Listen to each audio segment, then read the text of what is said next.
नमस्कार, आप देख रहे हैं जनता की आवाज न्यूज। कटनी जिले के विजयराघवगढ़ जनपद अंतर्गत महगांव में स्थित सीएम ग्राइंडर प्लांट एक बार फिर विवादों में घिर गया है। लगातार हो रहे प्रदूषण के कारण यहां का जनजीवन पूरी तरह अस्त व्यस्त होता जा रहा है। पिछले अंक में भी हमने आपको दिखाया था कि किस तरह इस प्लांट से निकलने वाला धुआं और धूल अब सड़क तक पहुंच रहा है।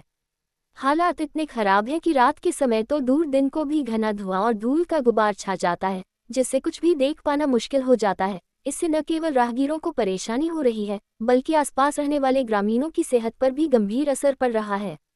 अब इस पूरे मामले पर जब कटनी जिले के प्रदूषण विभाग के क्षेत्रीय प्रबंधक सुधांशु तिवारी से बात की गई, तो उन्होंने साफ तौर पर बताया, हमने पहले भी संबंधित प्लांट को नोटिस जारी किया था, लेकिन अब तक उनकी ओर से कोई जवाब नहीं आया है। ऐसे में अब विभाग इस सीएम ग्राइंडिंग प्लांट को क्लोजर के लिए भेज रहा है। यानी साफ है कि प्रशासन अब इस मामले में सख्ती के मूड में है।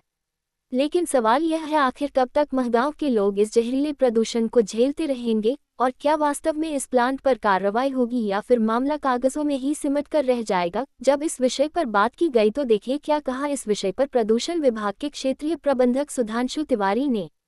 जनता की आवाज न्यूज कटनी। सर, ये महगांव में जो सीएम ग्राइंडिंग करके है, जो एक प्रेशर नुमा ही प्लांट मान सकते हैं जहाँ पत्थर पिसता मुर्गी दाना, तो उसकी क्या एनओसी इशू हुई अपने यहाँ से प्रदूषण विभाग से? जी हाँ, उसको हमारे यहाँ से कंसेंट है और रिन्यूअल भी उसका भी वैलिड है। और उसमें जो पॉल्यूशन कंट्रोल अरेंजमेंट की व्यवस्था करनी थी, उसके लिए उनको अभी बीच में निर्देश जारी किए गए थे कि जो व्यवस्था उन्होंने करी थी वो व्यवस्था क्षतिग्रस्त थी। सामने उनको बाउंड्री बनानी थी, और चाहे वो चद्दर से बनाते या कंक्रीट से बनाते, तो वो डायरेक्शन मैंने उनको नोटिस पे दिए थे, एक निर्देश। तो उसके तहत उन्होंने शायद एक तरफ बाउंड्री वाल बनाई जैसा आप बता रहे हैं, और दूसरी तरफ जहाँ से इमिशन हो रहा है, डस्ट निकल रही है, उधर बाउंड्री की आवश्यकता है। जैसे जो अपन एनओसी इशू किए हैं, हाँ, उसके मापदंड क्या रहते हैं? उसमें मापदंड ये है कि कवर्ड शेड में आपको ग्राइंडिंग करनी है। शेड तो उनको कवर्ड है, लेकिन जो उनका और एक पार्ट होता है जहाँ से उनको उसमें साइजिंग करके जो डस्ट निकालते बाहर, उस साइड को उन्होंने पूरी तरह कवर्ड शायद नहीं किया है।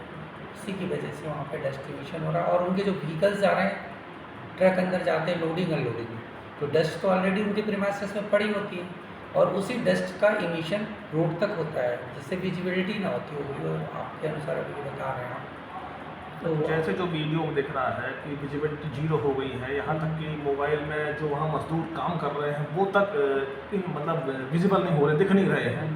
तो इसके बारे में आप क्या कहेंगे, और इस पर अब आपका अगला कदम क्या होगा?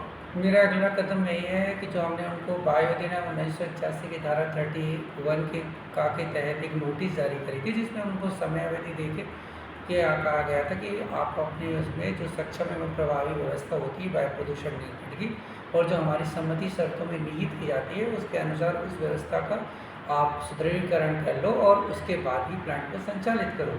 लेकिन ऐसी शायद स्थिति निर्मित हो गई है कि वो उस पर संचालन भी कर रहे हैं और व्यवस्था उस तरह की नहीं किया जैसे हमने निर्देश जारी किया, और वो समय अवधि अब खत्म हो चुकी है। तो अब मैं अगला कदम जो मेरा होगा, उनको उसी डायरेक्शन का अगला कदम है कि इनके क्लोजर ऑर्डर हम जारी करेंगे, और क्लोजर ऑर्डर में हम इनकी बिजली काटने का प्रस्ताव भी मध्य प्रदेश विद्युत मंडल को देंगे, और जब बिजली कटेगी तो अपने आप प्रोटेक्शन बंद होगा, और उसके बाद वो उस पर कार्रवाई करेंगे। तो सर, ये जो क्लोजर ऑर्डर आप जिसका जिक्र कर रहे हैं, ये लगभग कितने दिन की प्रक्रिया है?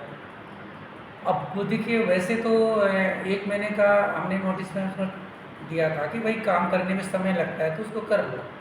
अब वो उसमें नहीं कर पाए हैं और अभी तक उन्होंने कुछ किया नहीं, तो अब क्लोजर ऑर्डर के का समय आ गया है।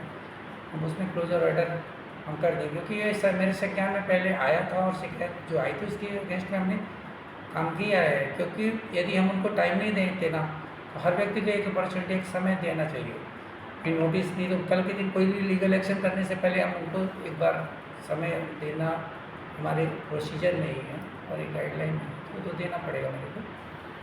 अब दोबारा जो होगा वो क्लोजर ऑर्डर का ही एक्शन होगा। सर, आपका नाम?